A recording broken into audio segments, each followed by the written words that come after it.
Hello dear friends, आपका स्वागत है हमारे channel study with target achieve में। आज हम आपके लिए डीएलएड फोर्थ सेमेस्टर की शैक्षिक प्रबंधन एवं प्रशासन की क्लास थर्ड को लेकर के आए हैं। इसकी पहले की क्लास में हम लोगों ने प्रबंधन के बारे में जाना था कि प्रबंधन हमारा क्या होता है, और आज की क्लास में हम लोग प्रशासन के बारे में जानेंगे कि प्रशासन होता क्या है। और ये जो हमारा सब्जेक्ट दिया गया है शैक्षिक प्रबंधन एवं प्रशासन, इसको पहले समझेंगे कि ये होता क्या है। जिसने भी हमारी पिछली वीडियो ना देखी हो तो लिंक डिस्क्रिप्शन में है, आप पिछली वीडियो देख लीजिएगा जाके, तो आपको प्रबंधन बहुत अच्छे तरीके से समझ में आ जाएगा। आज की क्लास चलिए हम लोग स्टार्ट करते हैं। और हम लोग प्रशासन तो देखती है, प्रशासन होता क्या है। प्रशासन अर्थात एडमिनिस्ट्रेशन। प्रशासन क्या होता है? प्रशासन जो है ना हमारा, एक अंग्रेजी शब्द के एडमिनिस्ट्रेशन शब्द का हिंदी रूपांतरण है,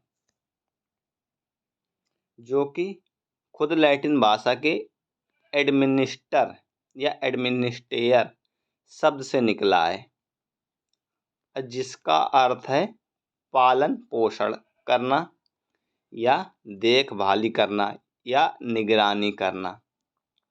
बहुत लोग बोलते हैं कि प्रशासन हम लोगों के साथ दुर्व्यवहार कर रहा है, लेकिन पुलिस का कार्य ये नहीं होता। पुलिस का कार्य, चाहे कोई भी प्रशासन हो, उसका मेन कार्य यही होता है कि हम लोगों का पालन पोषण करना, हम लोगों की देखभाल करना, हम लोगों की निगरानी करना। जितने भी यूपीएससी से सिलेक्शन होते हैं, एडमिनिस्ट्रेशन की पावर जिनको दी जाती है, उनका मेन कर्तव्य यही होता है कि वो हम लोग की निगरानी करते हैं, वो हम लोग की देखभाल करते हैं। ऐसे ही प्रशासन हर एक फील्ड में होता है।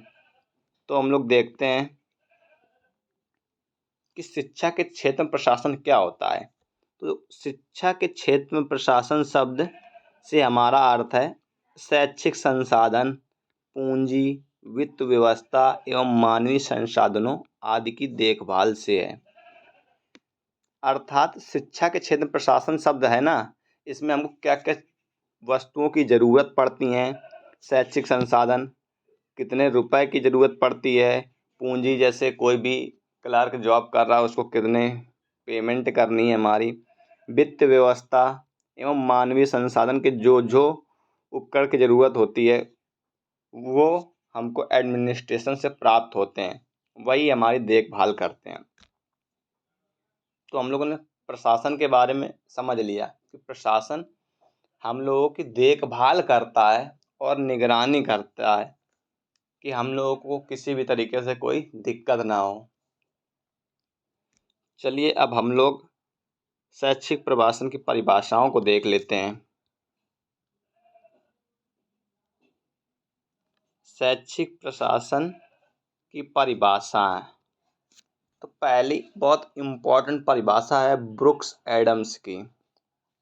तो ब्रुक्स एडम कहते हैं कि शैक्षिक प्रशासन में अनेक को एक सूत्र में पिरोने की क्षमता निहित होती है। कहने का मतलब ये है कि बहुत सारे लोग को एक ही माध्यम से या एक सूत्र में पिरोने की क्षमता निहित होती है। यह परस्पर विरोधियों एवं सामाजिक शक्तियों को इस तरह आपस में जोड़ता है कि वे सब मिलकर इकाई की तरह कार्य करते हैं। अर्थात जो लोग विरोधी होते हैं और सामाजिक शक्तियां को ये लोग मिला देते हैं, इस तरीके से मिलाते हैं, एक ही सूत्र में मिला देते हैं कि वो दोनों लोग मिलकर के इकाई के तरीके कार्य करने लगते हैं। ये थी हमारी परिभाषा ब्रुक्स एडम्स के अनुसार। चलिए हम लोग इसकी दूसरी परिभाषा देखते हैं, बहुत ही इम्पोर्टेंट है, डॉक्टर एस.एन. मुखर्जी।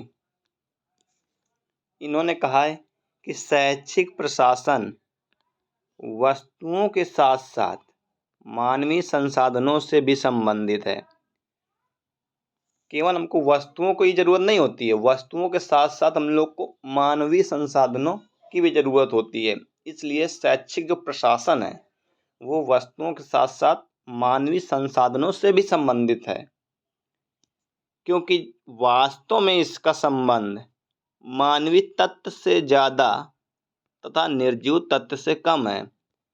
क्योंकि प्रशासन का जो भी संबंध है वो मानव लोगों से ज़्यादा होता है, जबकि निर्जीव तत्वों से कम होता है। क्योंकि निर्जीव का उन पर इतना इफेक्ट नहीं पड़ता है जितना कि उन पर मानवीय तत्व का इफेक्ट पड़ता है। ये हमारे एस.एन. मुखर्जी के अनुसार परिभाषा थी। हम लोग आगे परिभाषा देखते हैं। फॉक्स, विस एवं रफनर के अनुसार शैक्षिक प्रशासन सेवा करने वाली एक ऐसी गतिविधि है जिसके द्वारा शैक्षिक प्रक्रिया के लक्ष्य प्रभावशाली ढंग से प्राप्त किए जाते हैं। बहुत ही बढ़िया परिभाषा इन्होंने कही है। जो शैक्षिक प्रशासन है वो सेवा करने वाली एक ऐसी प्रक्रिया है जिसके द्वारा शैक्षिक प्रक्रिया के जितने भी लक्ष्य होते हैं, हम लोग जितने भी टारगेट बनाए जाते हैं, उनको प्रभावशाली ढंग से प्राप्त किए जाते हैं। वही हमारी प्रशासन की परिभाषा फॉक्स, विस एवं रफनर ने दी है। बहुत ही अच्छी परिभाषा, आपको लर्न करने की भी जरूरत नहीं पड़ेगी इसको। चलिए इसके बाद हम लोग नेक्स्ट परिभाषा देखते हैं, जे.बी. सीयर्स। देखिए परिभाषा हम आपको इसलिए बता रहे हैं कि परिभाषाएं से बहुत सारे बहुविकल्पी अति लघु प्रश्न बनते हैं।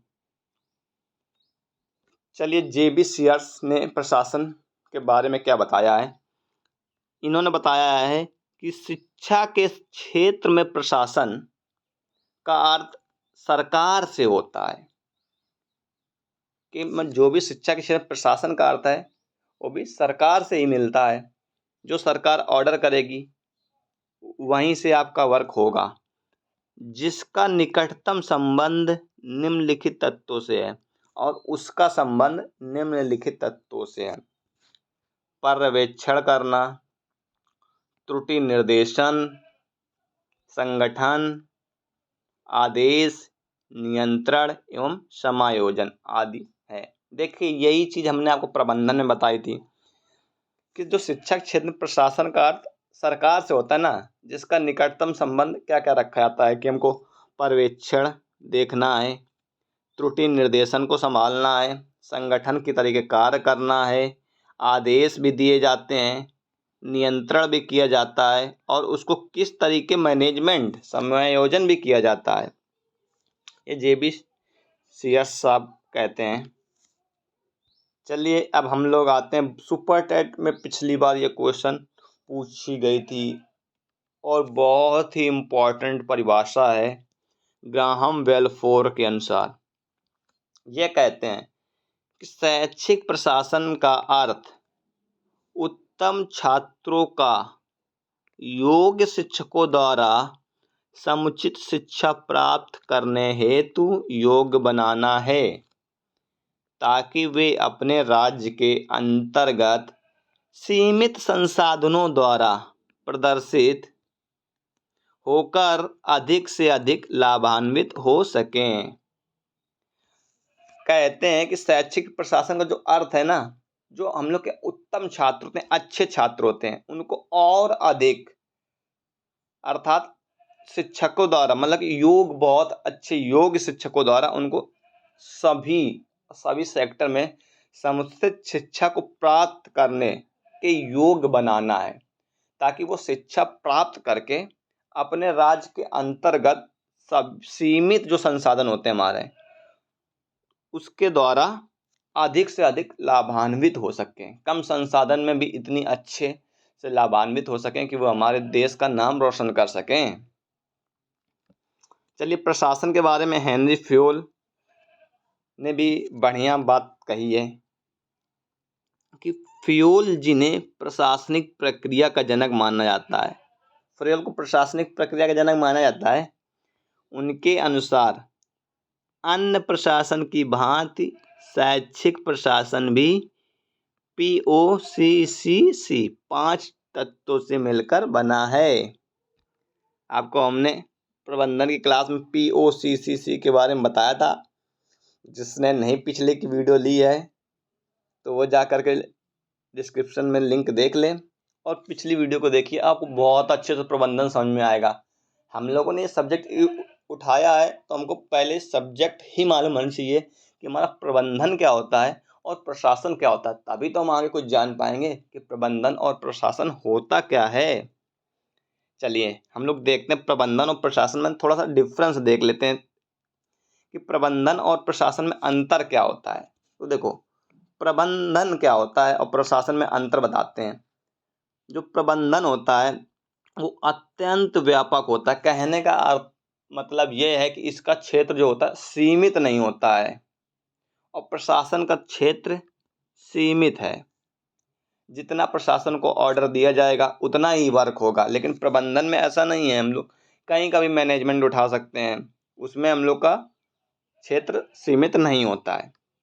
और दूसरी बात यह है कि प्रबंधन हमारा जो निजी एवं सरकारी दोनों रूप से हो सकता है, लेकिन प्रशासन में जो ज़्यादातर होता है वो सरकारी पुट पाया जाता है, क्योंकि प्रशासन ज़्यादातर 95% प्रशासन के अकॉर्डिंग ही सरकार के अकॉर्डिंग ही प्रशासन चलता है। अच्छा, तो थर्ड नंबर हम लोग देखते हैं, तो प्रबंधन होता है वो मौखिक या लिखित नियमों दोनों पर हो सकता है, जिसका कानूनी पक्ष होना जरूरी नहीं होता है।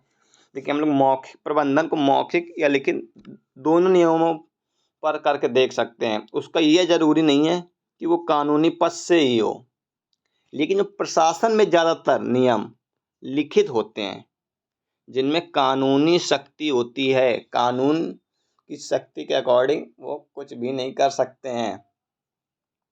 तो ये थी आज की हमारी क्लास, जिसमें हमने आपको प्रशासन को बहुत अच्छे तरीके से समझा दिया है। उम्मीद करते हैं कि ये वीडियो आपको पसंद आई होगी, और वीडियो पसंद आई हो तो लाइक करो, शेयर करो और बेल आइकन का बटन दबा दो, ताकि आपको हमारे चैनल से जुड़ी लेटेस्ट अपडेट समय समय पर मिलती रहें। और अगर आपको कोई प्रॉब्लम हो रही है तो आप कमेंट करके हमें बता दीजिए, या नीचे डिस्क्रिप्शन में हमारे टेलीग्राम का लिंक है, आप हमारे टेलीग्राम चैनल से जुड़ जाइए। अगर आपको कोई भी प्रॉब्लम हो रही तो आप वहाँ पर हमसे शेयर कर सकते हैं, हम आपकी हेल्प करने की कोशिश ज़रूर करेंगे। Thank you.